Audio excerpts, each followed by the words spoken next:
പീഡാസഹനം ഓർക്കണം. നമുക്ക് വേണ്ടി അവൻ മുറിവേറ്റത് ഓർക്കണം. നമുക്ക് വേണ്ടി പകരക്കാരനായത് ഓർക്കണം. നമ്മുടെ പാപങ്ങളിൽ നിന്ന് നമ്മളെ വിലയ്ക്ക് വാങ്ങാൻ അവൻ കാൽവരി കുരിശിൽ രക്തം ചിന്തിയത് ഓർക്കണം. ചേർന്ന് പറഞ്ഞാട്ടെ ഹല്ലേലൂയ. കൽത്തൂണിന്മേൽ കെട്ടിയിട്ട് യേശുവിനെ അടിച്ചത് ഓർക്കണം. അവൻ്റെ ശരീരം ഉഴവുകാർ ഉഴവുന്നത് പോലെ കീറി മുറിച്ചത് ഓർക്കണം. കാൽവരി കുരിശിൽ യേശുവിനെ, രണ്ട് കള്ളന്മാരുടെ നടുവിൽ യേശുവിനെ കുരിശിൽ തറച്ച് നമ്മൾ ഓർക്കണം. അവൻ്റെ കൈകാലുകളിൽ ആണി അടിച്ച് ഇറക്കിയത് ഓർക്കണം. അവൻ്റെ വിലാപ്പുറം കുത്തി തുറക്കപ്പെട്ടത് ഓർക്കണം. അവൻ രക്തം വാർന്ന് മരിച്ചത് ഓർക്കണം. നമ്മൾ ഇന്ന് അനുഭവിക്കുന്ന ഈ രക്ഷ, നമ്മൾ അനുഭവിക്കുന്ന ഈ വിടുതൽ, നമ്മൾ അനുഭവിക്കുന്ന ഈ സ്വാതന്ത്ര്യം, നമ്മൾ അനുഭവിക്കുന്നത് മുഴുവൻ, നമ്മൾ അനുഭവിക്കുന്ന സകല നന്മകളോ, സകല സ്വാതന്ത്ര്യമോ, സകല വിടുതലും ഇത് നമ്മുടെ യോഗ്യത കൊണ്ട് നേടിയതല്ല. ആ യേശു നമുക്ക് വേണ്ടി വില കൊടുത്തതാണ്. യേശു നമുക്ക് വേണ്ടി പകരക്കാരനായതാണ്.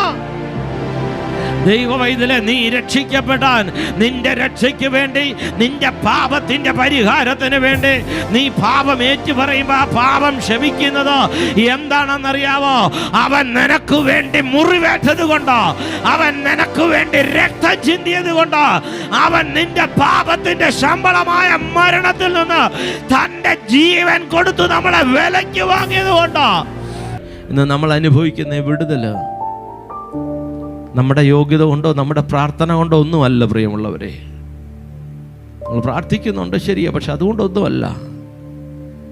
യേശു കർത്താവ് കുരിശിൽ മരിച്ചപ്പോൾ അവസാനം പറഞ്ഞ വാക്കാണ് സകലതും പൂർത്തിയായിരിക്കുന്നു.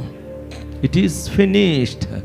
യേശു പറഞ്ഞു സകലതും പൂർത്തിയായിരിക്കുന്നു. ഞാൻ നിങ്ങളോട് പറയാം, കാൽവരി കുരിശിൽ നിന്റെ പാപത്തിൻ്റെ മുഴുവൻ കണക്കും വേണ്ടി, നിന്റെ പാപത്തിൻ്റെ പരിഹാരത്തിന് വേണ്ടി, നിന്നെ പാപത്തിനകത്തുനിന്ന് നിന്നെ വിലയ്ക്ക് വാങ്ങാൻ വേണ്ടിയിട്ട് യേശു സകലതും ചെയ്ത് കഴിഞ്ഞു.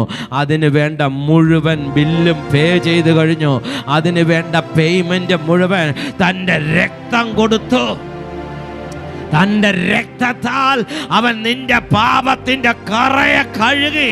അതിന് വേണ്ടത് മുഴുവൻ അവൻ തൻ്റെ രക്തം കൊണ്ട് ബില്ല് അവൻ പേ ചെയ്ത് കഴിഞ്ഞു.